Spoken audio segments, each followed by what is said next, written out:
have an idea. What? Oh, he got away.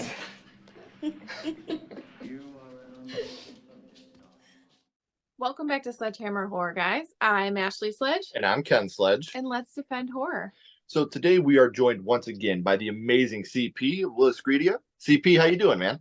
I don't know if amazing would be terminology that I would use like ever, but it's good to be here. How are you guys doing once again? We're doing good. A whole lot better now. Let me try. Hold on. Let me try that again. Today we're joined by the absolutely perfect CP. I'm sorry. Can you please tell my wife that? Trust me, I get that. And he's modest too. Right? Yeah. So you guys have seen CP on the channel before. You've seen us over on his channel, but for the people that don't know you, CP, can you tell people a little bit about what you do over on your channel? Oh, it's like a buffet at this point. The amount of stuff that I cover on my channel is ridiculous. I was on a sabbatical as far as what I did for a living. I was a touring comedian, but I'm starting to do that again. So comedy has become a bit more prevalent in things. So some things have taken a back seat and some things haven't. And, my focus is just always all over the place. But film is always present in some way, shape, or form. Right, and I can't wait to see you get back on the road again. We're hoping to come out to New York, see you. I'd rather come to you. Meet up with, hopefully we're having a meet. I shouldn't be cutting over you. I'm sorry.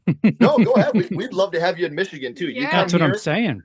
Detroit, come on. The good thing is, if you come here, you don't got to get a motel because you know you have a place to stay while you're here. Oh, that's sweet. That's nice of you. Thank you. So, I snore. Please.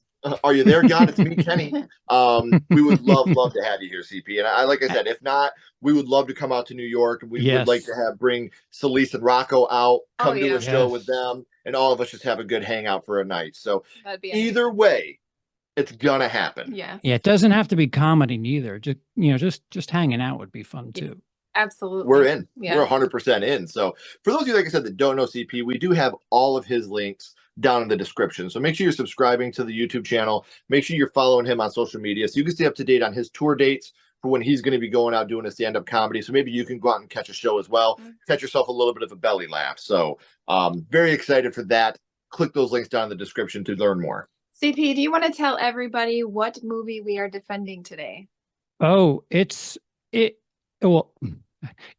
Follows. I didn't realize I had to say it.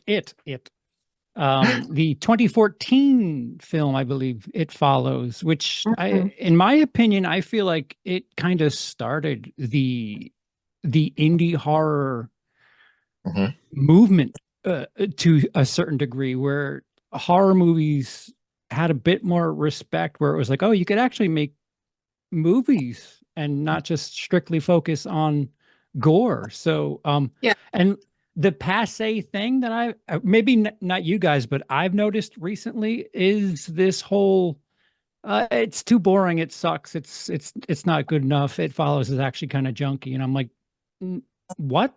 Yeah. When did this start? So that's why I'm here. It's funny because the audience score on this film has actually decreased on this movie. The tomato meter, the critics still love it. It's still at 95% critically. Which is the highest critically one that we've done thus far. Yes. But the audience score has dropped down to 66. This used to be up in the 80%.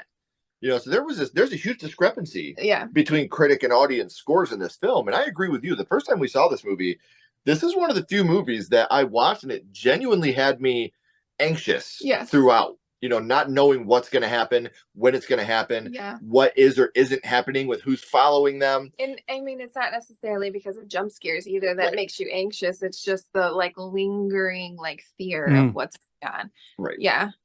So as always, we want to talk about some of the major criticisms that we read on Rotten Tomatoes real quick. So what were some of the major criticisms that you've seen? So you had already said boring, slow pacing. A lot of people didn't get what it was supposed to be.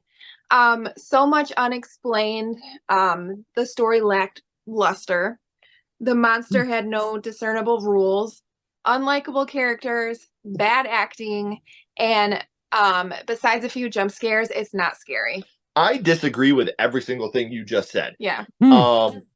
I don't need you to hold my hand. I think it's pretty obvious what the monster is in the situation. So, what are some of your rebuttals to some of these negative criticisms that we've heard throughout this movie, CP?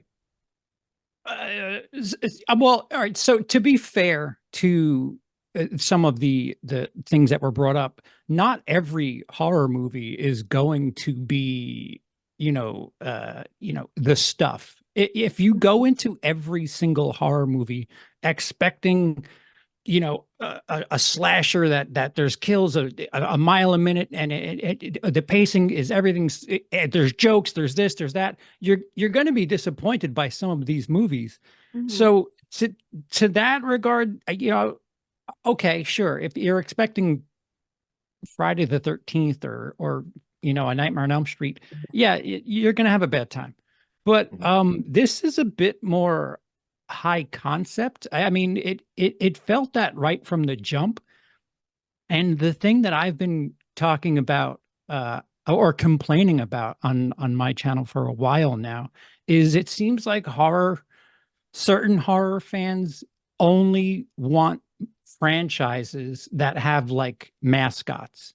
And that is something that is completely void from It Follows. You do not have a thing that you can buy a toy for and hang on your wall. This is, it's very high concept. It's what I'd like to call a doggy bag movie, where you're talking about it more when you're done watching it than you are really in it. And that's not a bad thing. I mean, from the beginning, you don't really, it follows slasher tropes, but it also throws you a curveball because you're following this girl who's clearly, she's stressed about something. You don't know what's going on. You think that perhaps you're in the POV of the killer, but everything's just lost. You don't know what's going on. She doesn't know what's going on. Her father doesn't know what's going on. She's running. She gets in a car. She drives away. She's hiding at a beach for some random reason. And next thing you know, she's dead.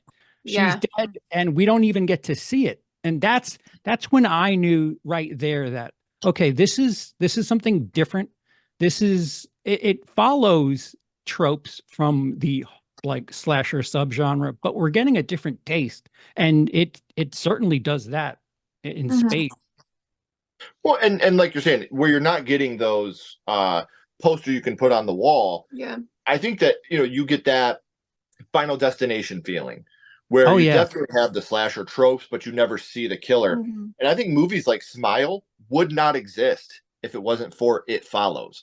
It Follows definitely had a formula to it that is still being used today. Yeah. So that's something that I think is, very important in, like I said, the Final Destination films really kind of got that started with the invisible type slasher that you can't see. Japanese horror too, The Grudge, The Ring. I mean, It Follows, the premise isn't exactly the most original thing in the world, but they certainly put a spin on it. But yes, as far as America is concerned, we wouldn't have stuff like Smile. I forgot what I had. I had a Hereditary and The Babadook. Those are two movies that are kind of high concept that I don't know if the average horror fan would give the time of day 10 years ago. And I don't know if I'm not giving It Follows complete credit for that, but I think it certainly helped. I completely agree, because like I said, without these type of moments in a movie like this, it's really easy to pinpoint certain things. And the slasher, where that started, the religious horror, because everything goes in circles. So we always have these movies that are coming back into the cycle, and they're making their way back in. And I think this is really where that started to pick back up. And obviously you get Smile, you got the new Smile sequel coming out, you got the new They Follow that's coming out. Final Destination picked back up after this. They realized that, oh, there it is. This is that lightning in a bottle. Let's get back onto making these type of films. And after you watch this for days, you think about it, like, would you run? Would you, obviously, even though it's slow, it always catches up to you. So would you pass it on? Like, what would you do? Like, you're constantly thinking about it. So yeah, I had a buddy of mine that we were talking about it. It was like, you just get on a plane and fly away. and then you see like whatever it is, like, oh, son of a bitch. Like, I'll slowly get walking. you. I'll get you. It might take me a while, but I'll get there. To see it looking up at a plane, like, no. Yeah, walk across the I'd desert, be worried about that. In like the ocean, like swim across the ocean. Yeah, no, it would probably be carrying the drink tray, just taking its sweet ass time, rolling down. Oh no, it came on with me. A lot of movies that you could have chose to defend, but why is It Follows so special to you? Why is this the movie that you wanted to defend today? Oh, well, like I said, I should really trademark it. It's a doggy bag movie where, you know, you can have a theory as to what you think it is, because they don't really. I mean, a lot of people say that the whole the passing it along and it following you is a metaphor for sex or an STD. I've heard that people have said it's a metaphor for SA, which, you know, that conversation is interesting to be heard. You know, there are a number of different theories to it, and it's fascinating. Like the brilliant thing about art is nobody's really wrong. It's your own interpretation, and everything's subjective. This to me, every now and again, you know, I'd like to use my brain when I watch something that is of the horror genre, and it gets a bad rap. 90% of the time, horror just isn't smart enough, and I don't mean that as a slight. I mean that like it's somebody who's begging, please give me more It Follows, give me more The Babadook, please. X. How the hell can you make a movie that's like Texas Chainsaw Massacre but somehow feel heady? It's something that I just enjoy thinking about, and you know, hearing other people's perspectives and other people's theories, and it's a well-made movie. It's well thought out. Rarely do you get films in the horror and comedy genre where, you know, filmmaking and visual storytelling is part of what is important to the filmmakers, and that is very clear here in It Follows. There are so many different themes in this movie too, where it, like, again, doggy bag, there's so much more you can bring from this. It's not just the hour 40 minutes of a horror movie that you walk away and say, well, that was interesting. There's just too much. There's more to it. I prefer, you know, I'm obviously talking about stuff that I enjoy, and here we are doing just that. I guess that's why I picked this one. And again, you know, making the metaphor for SA, you even have the chloroform moment where that is very SA-esque.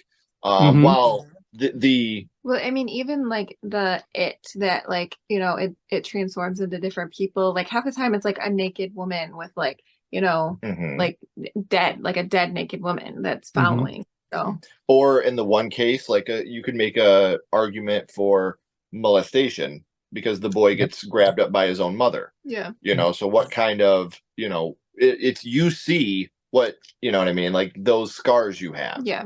So it could easily have the SA type influence, and that's why he sees her. You know, because that's something that could very well be. It's like the trauma that comes out is what you see. Or like when he's saying, oh, go ahead.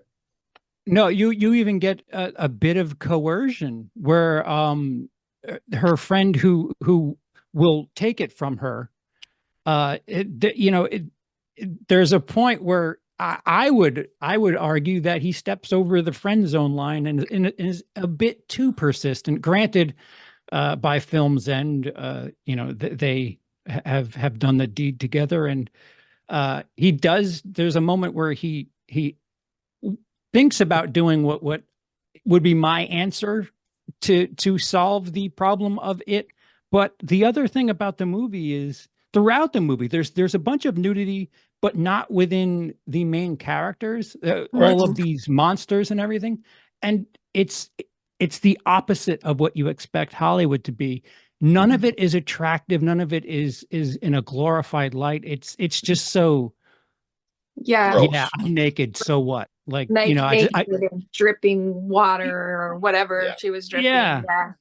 yeah, just the most unpleasant version of us at our most exposed.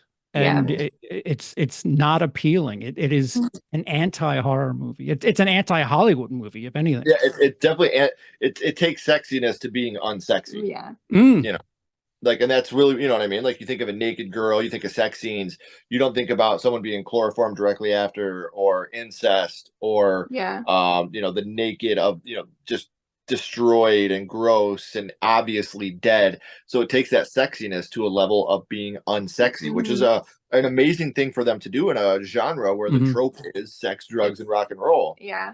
Young teen girls Yeah. naked and for sure. So do you have a favorite scene or a favorite moment that you would want to talk about? Well, I guess it's there's not really a quote that I have.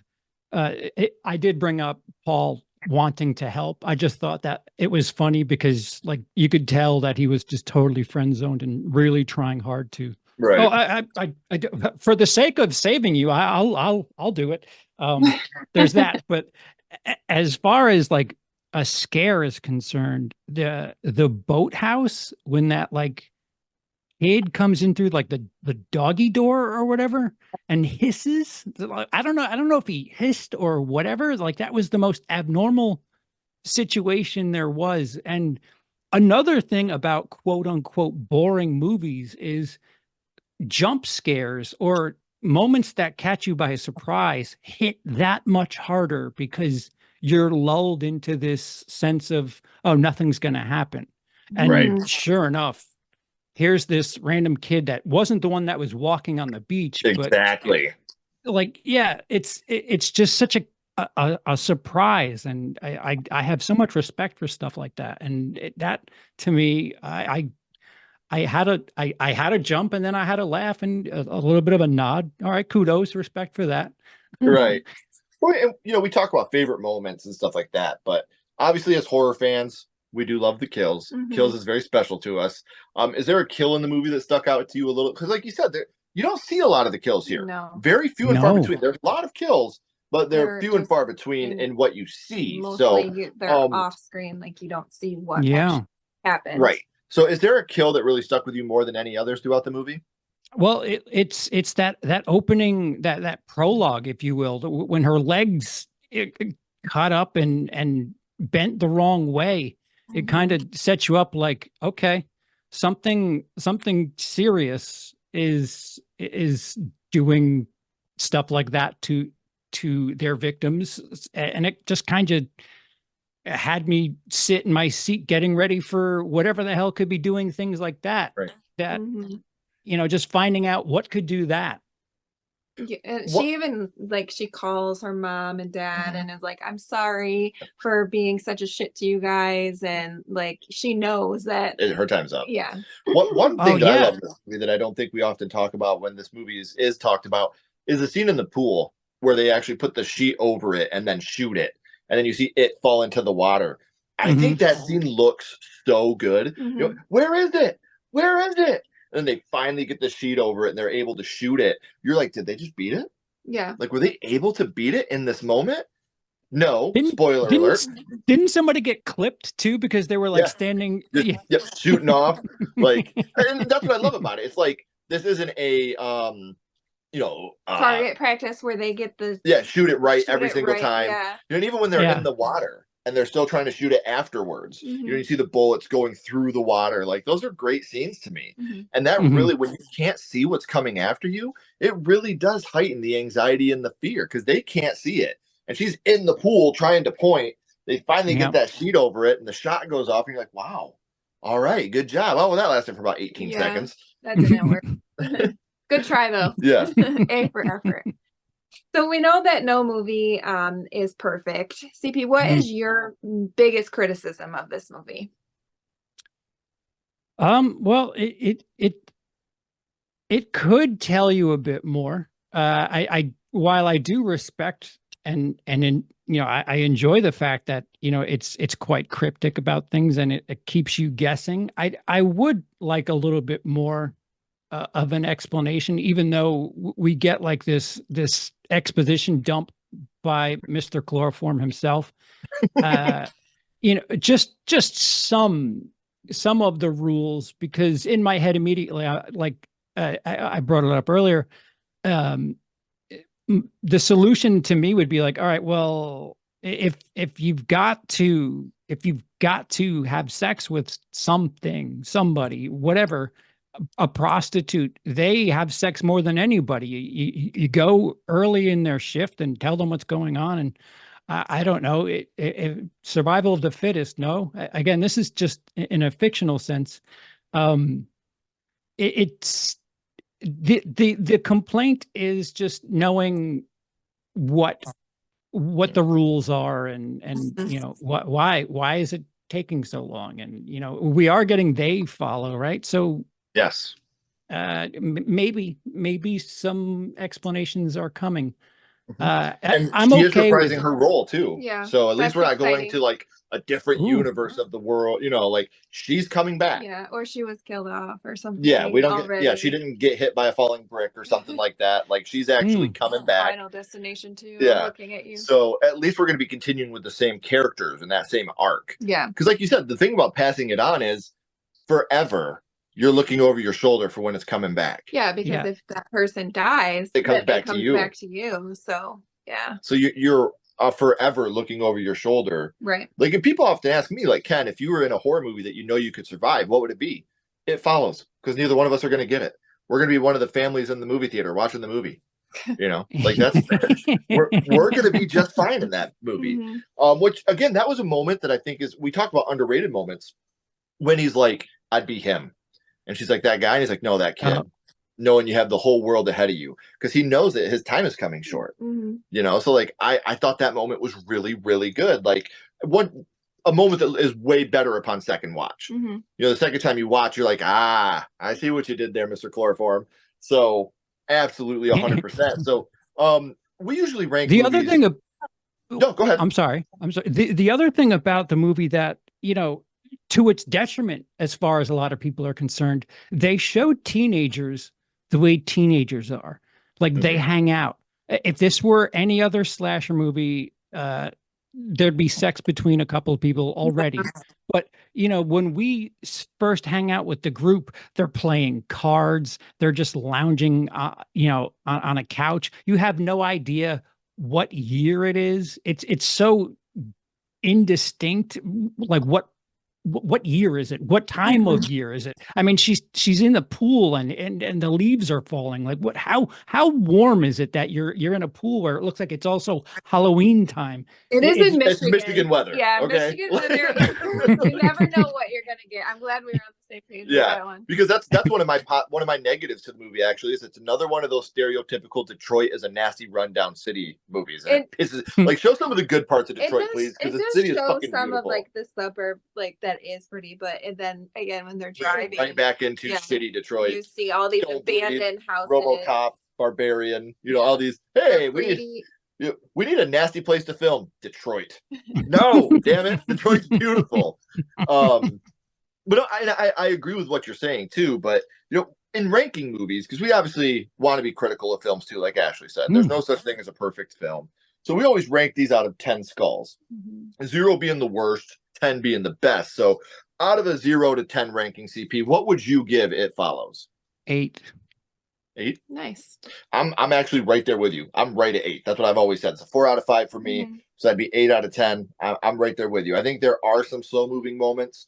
Having Detroit look the way it looks kind of pisses me off. I mean, it is what it is. Yeah, I mean, it's not like movie ruining for me, but the characters help it. I you have the one girl, you have the girl making the fart joke in the movie. I thought that was great. Like it's showing how real teenagers are when you're really, really close like that. Yeah. And like you said earlier, that's something that I feel is a positive about the film. Is it shows what we were really like as kids. Just being kids, not taking on an adult role. Not leaning on social media. Right. Like when you're teens and you're just hanging out at somebody else's house or whatever, it's boring. Like you're just lounging doing stupid teenager shit. And this movie does that well. And again, to some people, that's to its detriment. But I think it's quite realistic how they show teenagers just we're sitting on the couch, whatever. We're watching the good TV on top of the bad TV. I've had that in my life. Yeah, well, I mean, you got to have a stand for your new TV. Yeah, and the bunny ears. Yeah.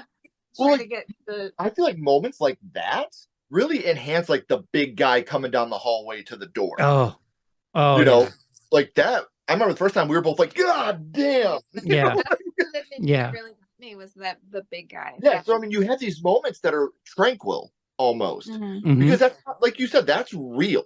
That's realistic. Every time teenagers get together, it's not let's get high, let's get drunk, let's get fucked. There are real moments of, hey, we're all just best friends that want to hang out and do shit together. Yeah. And when you have that guy come, oh man, that part rocked me. Well, I guess I didn't expect it because like the girl that was in the house, that's what I kind of assumed was in the house was a girl. And then you got this huge guy and she jumps right behind her. Yeah. I was like, whoa. Right. I think I also will give it an 8 out of 10. Like you said, unanimous. Even the cinematography, it is so beautiful. Like I know we live in the location and some of it isn't great, but it really is beautiful. What about the score though? None of us have talked about the score yet. It's very haunting. Yes, the score. Techno-ish. Yeah. I'm hoping they come back for the sequel. It kind of reminds me almost of like a Stranger Things like type like score. That's why I feel like it's more like back. Like you know, in the 80s, 90s, like. But she does have that. I have infancy of the new synth score movement, which dude, and it's one of the first horror movies like where it was cool to use synth scores again. Yes. And it works so well in this movie. Like it is so effective. Like when you're watching it, this is one of those movies that there's sometimes where we've talked about this, especially with you, a score can make or break a film. Yeah. You know, I think this one will age like John Carpenter's The Thing. We're sure not a lot of people talk about the score, but holy shit, it's one of the best parts of the movie. You know, and when you have a movie like It Follows, to compare it to something like The Thing, which I think could potentially be one of the best horror films ever made, this does everything right the way The Thing does. The mystery, the score, the cinematography, it does all the things right that made The Thing work, and it still works 30 years later doing the same formula if you know what you're doing with practical effects, sprinkling in your digital effects. Yeah, the villain too, like you never know, like you're the only one that can see the villain. Like she's always like, can you see that? Like you never know, is it just another person? Is it the actual villain? So that right there, like that's scary too. Like you can just be, you know, sitting around and it's a person, or is it the villain that's going to get me? But I also think, I'm sorry. That's the other thing that is like really awesome about how they sprinkle certain things in. Like, you know, every now and again, you'll have somebody who's just walking towards camera out of focus. And you're like, is that, are we in trouble? And every now and again, they'll break that. Like you said, Ash, and they'll say, wait, can you see that person? And everybody's like, yes, what's your problem? And it's like, ooh, this is it, you never know when it's going to be around the corner or whatever. It's a really nice touch where they just have this constant state of dread. Like, you may not know, but it's always around. Really nice touch. It does wear its influences on its sleeve too. I feel like when she's at school and she's looking out the window and you see the old lady walking towards her, that's a definite nod to Halloween 1978. She's got the look on her face. She's looking out the window, and you can see the old lady's far off in the distance at first, but slowly getting closer and closer and closer. Her dead grandma, because before that scene, they zoom in to a picture of her and her grandpa on the wall. Like, was that her grandma? I don't think so, because she's when she's in the school and she's talking to the hallway. Well, I think she would. Grandma's dead. Well, I know, but I think she would be like, "Grandma, the hell, bro." She's like, hello? I haven't seen you in years, you know? So this is our final defense, CP. Say you have 30 seconds to tell somebody why they should rewatch this movie, give it another chance, or watch it for the first time. What are you going to tell them? Don't expect a slasher. This is again, this is something that's high concept. Expect something that you're going to be talking about afterwards. You're going to have theories for. Is it going to have a bunch of gore or corn syrup? No, not really. Don't go into this movie for, you know, FX and gore and things like that. Go for an interesting story. There's a couple of layers of metaphors that, you know, this is heady, and it's so welcome as far as I'm concerned when it comes to the horror or slashers. I don't know if it's a slasher. It's just something heady for the horror community that, you know, we can make movies that, you know, have a bit to say and are worth a bit more than just neat FX. And this is one of those movies. And again, you don't have things like The Babadook, which is very high concept. You know, watch a movie that is now 10 plus years old and started the infancy of where really good independent horror started. Mm-hmm. And I And remember lower your expectations. Yeah, we Sorry. didn't see this movie for, you know, 5 or 6 years after it came out, because we didn't know, you know. And then now we got this amazing 10 movie collection. You can find it at your local Walmart for $7.50. Ooh. And it has The Cabin in the Woods, It Follows, You're Next, The Possession, Cabin Fever, The Last Exorcism, Sinister, Haunting in Connecticut, Leatherface and The Descent, all for $7.50. You know, and Wow. It Follows, The Descent, and The Cabin in the Woods alone make it worth that. Let alone these other movies are still great. So, and to have this on those levels, you know, because you look at these movies here and you see like The Cabin in the Woods, You're Next, The Possession, Cabin Fever, Sinister, Haunting in Connecticut, Leatherface. These were all major motion pictures that were theatrical releases, huge budgets. And right next to that, in this little red writing, you have It Follows. You know, that shows the impact that this movie has garnered over time. You have this small independent film that has been built up so much, not just by the community, but by people outside of the community that have seen it and fallen in love with it. It's now being included in big film collections like this. So I'm very, very happy for this movie and what they were able to do. So I know we said it at the beginning, guys, but make sure you're following CP on social media. Make sure you're subscribing to his YouTube channel so you can become a part of that family as well if you're not already. CP, please don't go anywhere. We got a couple more questions for you. Everyone else, if you haven't already, please like and subscribe. It helps to build our channel more than you know. And follow Sledgehammer Horror on social media. Our links are down in the description as well. But until next time, keep talking horror. Stay who you are. And we'll see you guys soon. Bye, guys.